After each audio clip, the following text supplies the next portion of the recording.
Hello there everybody, and you know that new race-centric Star Wars film that's currently in development that nobody wants? Well, the director of said film, Sharmeen Obaid-Chinoy, was recently interviewed on CNN for Pakistan's New Year celebrations, where she was briefly asked about her upcoming Star Wars project. She said of her upcoming film that she's very thrilled about the project because I feel what we're about to create is something very special. And we're in 2024 right now, and it's about time that we had a woman come forward to shape a story in a galaxy far, far away. Yeah. Isn't it amazing that Lucasfilm still hasn't figured out what should be prioritized when making a new Star Wars film? But of course, this isn't just a Lucasfilm problem. This is something that has invaded the general psyche of filmmakers and film studios for the last decade now. There's no longer an emphasis on making a good story, or making really interesting characters, or even making fantastic cinematography. Today the focus seems to be more on making sure that the main character, or the director, or just the writers are women or are from a minority background. Now, before some of you get started, I am not against women or minority groups being the main character, director, writer, whatever. Far from it. What I am against, however, is people being given roles for things purely because of their gender or racial background, because that way of thinking does not lead to the best product possible, which is what we as film fans want. Have you written an amazing character who just so happens to be a woman? Brilliant, I want to see it. Just like I loved Ahsoka in the Clone Wars, or Ellen Ripley in the Alien franchise, or Sarah Connor in the Terminator. But have you written a character with no redeeming qualities at all, but we're just supposed to love them simply because she's a woman, like Rey? Then yeah, no thanks. You can't just center an entire film around the fact the character is a specific gender or race and expect it to be well received just because of that fact.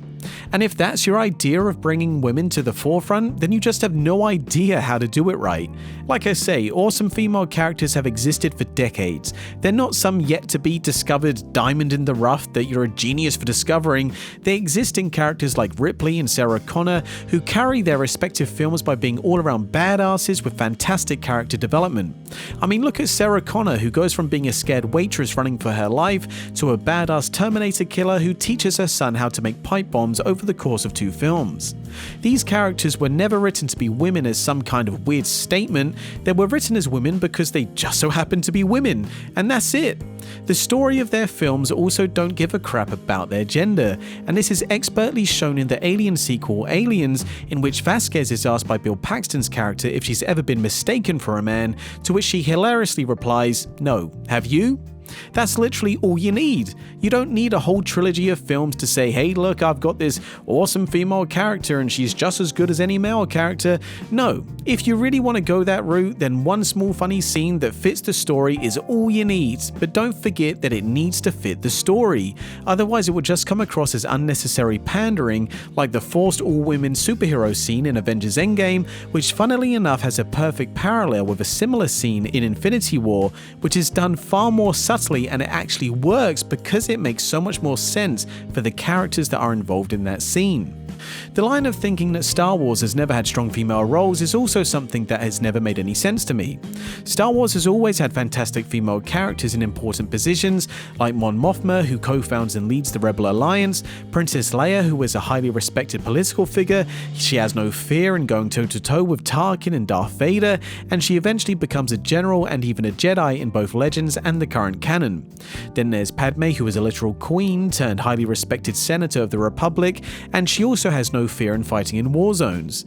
Don't forget Ahsoka, who literally carries the Clone Wars show and is one of the most fleshed out and coolest stories in all of Star Wars. And that's not to mention Legends characters like Mara Jade, etc, etc.